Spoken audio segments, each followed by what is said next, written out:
कैसे हैं आप सब। तो बेटा अभी तक हमने चैप्टर में काफ़ी नॉलेज ली है और आज जो मैं टॉपिक शुरू करने जा रहा हूँ that is drugs and alcohol abuse. आजकल आप देख रहे हैं कि लॉकडाउन के दौरान गवर्नमेंट ने अल्कोहल लिक्वर की बिक्री स्टार्ट कर दी है, तो कितनी ज़्यादा रश लग रहा है और कितनी मारा मारी हो रही है। तो मुझे तो वही ध्यान आ रहा है कि लड़ाते हैं मंदिर मस्जिद और मिलाती है मधुशाला। तो हरवंश राय बच्चन की कविता बिल्कुल सत्य प्रतीत हो रही है और ये ट्रेंड देखा जा रहा है कि हमारा जो यूथ है उसके अंदर अल्कोहल और ड्रग्स का यूज़ लगातार बढ़ता जा रहा है। तो जो ड्रग्स हैं, मैं डायरेक्ट ड्रग्स पे आता हूँ। इसमें जो फर्स्ट ड्रग है हमारी वो है ओपियोइड्स। तो ओपियोइड्स जो ड्रग्स हैं इनके हमारे अंदर स्पेसिफिक रिसेप्टर्स होते हैं, ख़ास तौर पे सेंट्रल नर्वस सिस्टम में। Central nervous system you understand, brain और स्पाइनल कॉर्ड को मिलाकर हम क्या कहते हैं, सेंट्रल नर्वस सिस्टम। और गैस्ट्रो इंटेस्टाइनल ट्रैक्ट में भी इसके रिसेप्टर्स पाए जाते हैं। हेरोइन जो है एक बहुत ही कॉमनली, इसको हम स्मैक भी कहते हैं, ड्रग है जो ओपियोइड्स हैं। और ये क्या है, इसका केमिकल नेम है डाई एसिटाइल मॉर्फिन। तो ये एक वाइट कलर का ऑर्डरलेस क्रिस्टलाइन बिटर ड्रग है। और ये मिलता कैसे है, it is manufactured by the acetylation of morphine. Morphine का एसिटाइलेशन कर देते हैं तो हमें ये ड्रग मिल जाती है ओपियोइड्स, मीन्स हेरोइन और स्मैक। अब देखिए जो हेरोइन और स्मैक है ये तैयार कैसे करते हैं। देखिए एक पॉपी का प्लांट होता है, पॉपी इसका साइंटिफिक नेम है पैपेबर सोमनीफेरम। तो आप देखेंगे इसके बड़े ही ब्यूटीफुल फ्लावर्स होते हैं। तो उसके फ्रूट में अगर आप कट लगा देते हैं, चीरा लगा देते हैं, तो उसमें से एक वाइट कलर का लिक्विड बाहर आता है, that is known as the latex. तो उस लेटेक्स से स्मैक, हेरोइन तैयार की जाती है, राइट। और ये जो है इसको कैसे लिया जाता है, ये इंजेक्शन के थ्रू भी लिया जाता है या इसको स्नॉटिंग के थ्रू लिया जाता है। स्नॉटिंग मीन्स लोग इसको सूंघते हैं। तो हेरोइन जो है बहुत ही अच्छा डिप्रेसेंट है and it slows down body function. तो ये हमारे बॉडी फंक्शन को स्लो कर देता है। मीनिंग अगर कोई पर्सन बहुत ज़्यादा परेशान है तो उसको ये हेरोइन या स्मैक दे दीजिए तो वो अपना आराम से सो जाएगा। नेक्स्ट जो हमारी ड्रग है वो है कैनाबिनॉइड्स। तो कैनाबिनॉइड्स जो है आप जानते हैं कि एक पेड़ होता है कैनाबिस सटाइवा, जिसको कॉमन लैंग्वेज में भांग का पेड़ कहते हैं। तो भांग आप जानते हैं हमारे देश में बहुत ज़्यादा पॉपुलर है। इसकी जो लीव्स होती हैं, फ्लावर टॉप्स होते हैं और रेजिन्स होता है, उसके वेरियस कॉम्बिनेशन से बहुत सारी ड्रग्स बनाई जा रही हैं आजकल। मार्जुआना है, हसीस है, चरस है, गांजा है। तो ये सब जो है बनाई जाती हैं कैनाबिस सटाइवा से। और देखिए इसका जो इफ़ेक्ट होता है वो हमारे कार्डियोवैस्कुलर सिस्टम पर होता है। Okay, keep in mind, I just have told you opioids attack our central nervous system and gastrointestinal tract, but cannabinoids आप मैच कर सकते हैं, C for cannabinoids and C for cardiovascular system। तो ये हमारे cardiovascular system, it means blood circulatory system, heart पर और blood vessels पर अटैक करेगा। एक और ड्रग है कोका एल्कलॉइड और कोकीन, आपने बहुत नाम सुना होगा मूवीज़ में। और ये हमें ऑब्टेन होता है प्लांट इराथ्रोजाइलम कोका। तो ये साउथ अमेरिका में पाया जाता है प्लांट। तो ये जो है बहुत ही, ये हमारा जो न्यूरोट्रांसमिशन होता है, न्यूरोट्रांसमिशन ब्रेन से कोई भी मैसेज चलता है तो वो डिफरेंट ऑर्गन्स तक पहुंचता है। तो ये न्यूरोट्रांसमीटर जैसे डोपामिन है उसमें इंटरफेयर करता है। तो कोकेन, इसको कॉमन नेम है कोक और क्रैक, और इसको भी स्नॉट किया जाता है। और ये इसका बहुत ही अच्छा इफेक्ट है, potent stimulating action on central nervous system. तो ये हमारे सेंट्रल नर्वस सिस्टम को स्टिमुलेट कर देता है और इससे एक फीलिंग आती है यूफोरिया की फीलिंग। यूफोरिया आप समझते हैं, आदमी अपने आप को शहंशाह समझने लग जाता है, ठीक है, इसमें उसकी एनर्जी बढ़ जाती है। और अगर हम इसका ज़्यादा एक्सेसिव डोज ले लेते हैं कोकेन का, कोक का, तो हेलुसिनेशन हो जाता है। हेलुसिनेशन आप समझते हैं मति भ्रम की स्थिति हो जाती है कि ऐसे हो गया है कि सामने कैटरीना है नहीं, लेकिन आपको कैटरीना और दीपिका पादुकोण दिखाई दे रही हैं, तो ऐसा हो जाता है, राइट। तो ये क्या कहते हैं इसको, हेलुसिनेशन, मतलब वो चीज़ें आपको दिखाई देती हैं जो एक्चुअल में है नहीं। तो पर्सन सफ़र फ्रॉम, मतलब उसको एक यूफोरिया आता है, मतलब बहुत ही एन्जॉय करता है वो उसको। और देखिए और भी जो प्लांट हैं जिनसे हेलुसिनेटिक प्रॉपर्टी मिलती है वो है एट्रोपा, बेलोडोना एंड धतूरा।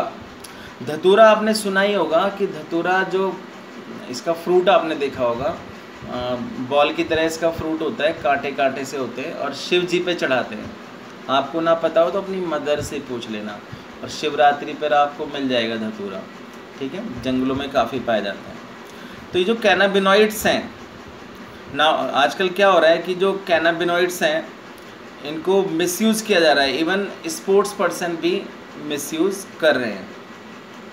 और देखिए जो और बहुत सारी ड्रग्स हैं, आप देख सकते हैं बुक में अपनी, barbiturates, amphetamines, benzodiazepines, lysergic acid, methyl amides, LSD। तो ये सब जो ड्रग हैं ये इनको यूज़ किया जाता है ट्रीटमेंट में, मतलब मेडिसिन की तरह, कि जैसे किसी कोई मेंटल इलनेस है, डिप्रेशन है, इंसोम्निया है, नींद नहीं आती है, ठीक है, तो वो होता है। अब जैसे इसमें देखिए मॉर्फिन जो है ये बहुत ही अच्छा सेडेटिव और पेन किलर है। तो अगर किसी पर्सन की सर्जरी हुई है, ऑपरेशन हुआ है, तो उस टाइम उसको, कैंसर पेशेंट है, बहुत ज़्यादा पेन होता है, तो उस टाइम हम इसको ये ड्रग देते हैं। और हमारे देश में आप देखेंगे हमारे लोक गीतों में भी धतूरा, भांग, इनका जिक्र मिलता है। और इवन हम कहते हैं शिव जी भी भांग को पसंद करते थे, इसीलिए हम उन पर जब शिवरात्रि होती है तो भांग और धतूरा चढ़ाया जाता है। तो हमारा धार्मिक कार्यों में भी इनका कंट्रीब्यूशन है। लेकिन होता क्या है कि अगर हम किसी भी ड्रग को मेडिसिन पर्पज़ के अलावा किसी और पर्पज़ के लिए यूज़ करते हैं तो वो क्या होता है, वो हमारे फिज़िकल, फिजियोलॉजिकल और साइकोलॉजिकल फंक्शन को डिस्टर्ब कर देता है, right.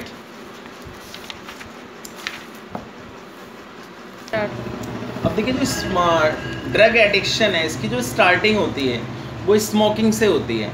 Smoking also paves the way to hard drugs. और पहले इंसान स्मोकिंग करता है फिर वो हार्ड ड्रग्स की ओर जाता है, क्योंकि स्मोकिंग को तो एक नॉर्मल माना जाता है हमारे कल्चर में। तो टोबैको हमारे देश में 400 साल से यूज़ हो रहा है। इसको लोग स्मोक भी करते हैं, च्यू भी करते हैं और सूंघते भी हैं। और टोबैको में क्या होता है कि एक निकोटीन होता है, एल्कलॉइड। तो जो एल्कलॉइड होता है निकोटीन, वो हमारी जो एड्रिनल ग्लैंड है, एड्रिनल ग्लैंड जानते हो ना, कि adrenal gland that is found on the top of the kidney. तो किडनी के ऊपर एड्रिनल ग्लैंड पाई जाती है, तो एक हार्मोन सेक्रेट करती है, एड्रेनलिन एंड नोर एड्रेनलिन। तो ये जो हार्मोन है एड्रेनलिन और नोर एड्रेनलिन, तो जब कोई स्मोक करता है या च्यू करता है टोबैको को, तो उसके अंदर एड्रेनलिन और नोर एड्रेनलिन का सेक्रेशन बढ़ जाता है। तो उससे क्या होगा, उसका ब्लड प्रेशर बढ़ेगा, उसकी हार्ट बीट बढ़ेगी, तो बड़ा एन्जॉय करता है उसको, मतलब ही गेट्स एक्साइटेड, ठीक है, तो बड़ा मज़ा आता है उसको और अपने आप को 30 मार खा ही समझता है उस टाइम, ठीक है। लेकिन हो क्या रहा है, आप देखते हैं कभी भी आप मूवी देखने जाएं तो सबसे पहले स्मोकिंग वगैरह का ऐड आता है कि हमारे लंग्स के अंदर इतना टार इकट्ठा हो गया है। तो आप देखिए अगर आप स्मोकिंग करते हैं तो you suffer from lung cancer, urinary bladder, throat cancer, bronchitis, emphysema, coronary heart disease, gastric ulcer. तो आप समझिए आपने कितनी सारी डिजीज़ को इन्विटेशन दे लिया। और एक बात और आपको बताऊं कि जैसे हम मतलब नॉर्मली हम रेस्पिरेशन करते हैं तो होता क्या, हम we inhale oxygen and exhale CO2, but what happens when you smoke, उस टाइम हमारे अंदर जो है CO2 नहीं बनता, तब बनता है कार्बन मोनोऑक्साइड। और आपको पता होना चाहिए जो कार्बन मोनोऑक्साइड की बाइंडिंग कैपेसिटी है वो ऑक्सीजन के कंपैरिजन में हीमोग्लोबिन के साथ 200 टाइम्स है, 200 गुना। अब आप सोचिए हीमोग्लोबिन को कार्बन मोनोऑक्साइड मिल रहा है और ऑक्सीजन, तो वो किस चीज़ से बाइंड होगा, definitely it will bind with the carbon monoxide. तो ऐसे पर्सन के अंदर क्या होगा, ऑक्सीजन की डेफिशिएंसी हो जाएगी। और आप जानते हैं without oxygen there will be no oxidation of food, and without oxidation of food there will be no production of energy. तो ऐसा आदमी ग्रेजुअली व्हाट विल हैपन, उसको टेम्परेरी तो फीलिंग हो रही है एक्साइटमेंट की स्मोकिंग करने से, but later on he will become slow. Okay. और आप देखते हैं कभी भी आप सिगरेट वगैरह खरीदें तो उसके पैकेट पर एक वार्निंग लिखी रहती है, स्टैच्यूरी वार्निंग, वैधानिक चेतावनी कि smoking is injurious to health. But you know हमारे देश के लोग बहुत ही महान हैं, मानते नहीं, वो सरकार की बात तो बिल्कुल नहीं सुनते।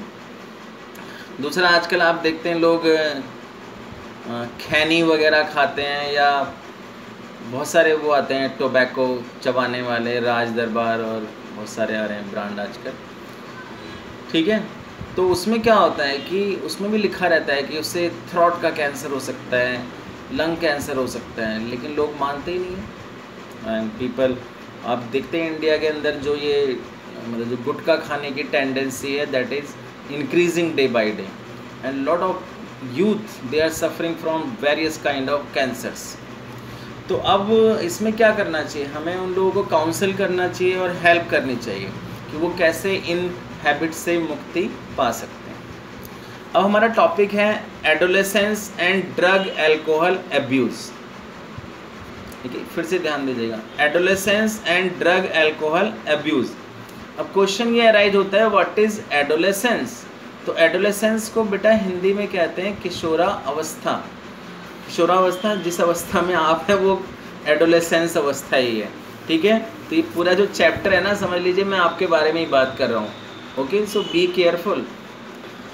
तो एडोलेसेंस मीन्स जैसा आपकी बुक में लिखा हुआ है, period and a process during which a child becomes mature in terms of his और her attitude and believes for the effective participation in the society. कि एडोलेसेंस वो पीरियड और प्रोसेस है जिसमें एक जो बच्चा है वो एक मैच्योर पर्सन में कन्वर्ट हो जाता है, राइट। मतलब चाइल्ड से वो क्या बन गया, एडल्ट बन रहा है, और उसके अब कुछ अपने एटीट्यूड बन जाता है, कुछ बिलीव बन जाता है। तो जो ये 12 से 18 साल के पीरियड है इसको हम कहते हैं एडोलेसेंस पीरियड। तो you can say that adolescence is a bridge between childhood and adulthood. Adolescence is a bridge between childhood and adulthood. तो ये एक लिंक की तरह है कि चाइल्डहुड और एडल्टहुड, बचपन और जवानी के बीच का एक लिंक है। मतलब आप कह सकते हैं टीनेजर्स, तो जैसे 13 to 19 वालों को हम टीनेजर्स कहते हैं, इन द सेम वे आप उनको दूसरी लैंग्वेज में, बायोलॉजिकल लैंग्वेज में एडोलेसेंस भी कह सकते हैं। तो देखिए एडोलेसेंस एज में बहुत ज़्यादा चेंजेज आते हैं, बायोलॉजिकल चेंजेज आते हैं, बिहेवियर चेंजेज आते हैं। तो ये पीरियड बहुत ही वल्नरेबल होता है, मेंटल और साइकोलॉजिकल डेवलपमेंट हो रहा है। जब मैं बीएड कर रहा था तो मैंने पढ़ा था कि सबसे ज़्यादा प्रेशर इसी एज में होता है। देखिए जैसे बच्चा है, मान लीजिए उसका फिज़िकल डेवलपमेंट हो रहा है, मतलब फिज़िकल मीन्स आप देखते हैं वो प्यूबर्टी एज में एंटर कर चुका है, उसके अंदर सेक्सुअल डेवलपमेंट हो रहा है, उसका एक सोशल रेस्पेक्ट बन रही है। पहले बचपन में उसकी आइडेंटिटी वो माता पिता के नाम से जाना जाता था, अब वो उसकी खुद की पहचान बन रही है सोसाइटी के अंदर। दूसरा, उसे अपने करियर की चिंता है, ठीक है। मतलब he is facing so many challenges in his life. तो ये बहुत ही वल्नरेबल है, वल्नरेबल मतलब ईजिली वो शिकार हो सकता है। और देखिए मैं आपको बताऊंगा कैसे चेंज आता है बच्चे के अंदर। मैंने देखा 8th 9th क्लास तक जो बच्चा बड़े प्यार से बात करता है अपने पड़ोसियों से या टीचर से, कि ऐसे बोलता है सर एक्सक्यूज़ मी सर, मुझे ये चाहिए, मुझे ये बात करनी है, ये पूछना है। बाद में वही बच्चा जब 11th 12th में आता है तो कैसे बात करता है पड़ोसियों से, या गुरुजी टीचर से कैसे बात करता है, गुरुजी राम राम, राम राम गुरुजी। तो उसकी स्टाइल ही बदल जाती है, ठीक है, थोड़ा वो ओवर एक्साइटेड हो जाता है। तो क्यूरियोसिटी जो है, अब होता क्या है, आदमी ड्रग के जाल में क्यों फंसता है कोई भी एडोलेसेंस, क्योंकि वो बहुत ही क्यूरियस होता है दुनिया को जानने के बारे में। तो वो हर चीज़ को एक्साइटेड होता है, वो एक्सपेरिमेंट करना चाहता है, ठीक है। और जब वो एक्सपेरिमेंट करता है तो वो नई नई चीज़ों को यूज़ करता है। हम्म। तो इस एज में जो बच्चा बहुत ही क्यूरियस होता है, वो एक्सपेरिमेंट करना चाहता है और एक्साइटेड होता है, तो वो हर चीज़ को क्या करता है, जैसे अल्कोहल वगैरह है या ड्रग है, तो वो एक्सपेरिमेंट के तौर पर लेगा और वो बहुत ही मोटिवेट फील करता है और ग्रेजुअली वो इसके जाल में फंस जाता है। और देखिए, जब लाइफ में रियल में, अभी तो स्टार्टिंग में उसने शौक में ले लिया, और लेकिन बाद में क्या होगा, जब वो कोई चैलेंज को फेस करेगा, स्ट्रेस में आएगा, किसी प्रेशर में आएगा कि एकेडमिक्स में उसे परफॉर्म करना है, एग्ज़ाम में परफॉर्म करना है, किसी कंपटीशन में परफॉर्म करना है, तो वो जो है अपने आप को मतलब फिर समझता है कि अल्कोहल लेना या ड्रग लेना, मतलब he feels himself cool. Modernisation, this is a symbol of modernisation. आजकल मैं देखता हूँ बहुत सारे बच्चे हुक्का बार में जा रहे हैं, हुक्का पी रहे हैं, ठीक है, तो वो अपने आप को बहुत ही कूल और प्रोग्रेसिव समझते हैं कि स्मोकिंग कर रहे हैं, अल्कोहल ले रहे हैं, मॉडर्न समझ रहे हैं, ठीक है। और very unfortunate to this country, even in movies you see the hero he is smoking, he is taking alcohol, मतलब तो ग्लैमराइजेशन हो रहा है ड्रग और अल्कोहल का। तो जो हमारा टेलीविज़न है, मूवीज़ है, न्यूज़पेपर है, इंटरनेट है, बिकॉज ऑफ ग्लैमराइजेशन बच्चा जो है अल्कोहल की ओर, ड्रग्स की ओर, स्मोकिंग की ओर और टोबैको की ओर जा रहा है। तो ऐसे बच्चों को घर में क्या होता है, जनरली कई बार ये प्रॉब्लम फेस करते हैं कि स्कूल में या इवन फैमिली में कुछ सपोर्टिव बिहेवियर नहीं है, पीयर प्रेशर है, और मतलब there are some family problems. तो ऐसे बच्चों को बहुत ही ज़्यादा प्यार से टैकल करने की ज़रूरत है, उन्हें गाइड करने की ज़रूरत है, उनकी हेल्प करने की ज़रूरत है। ओके।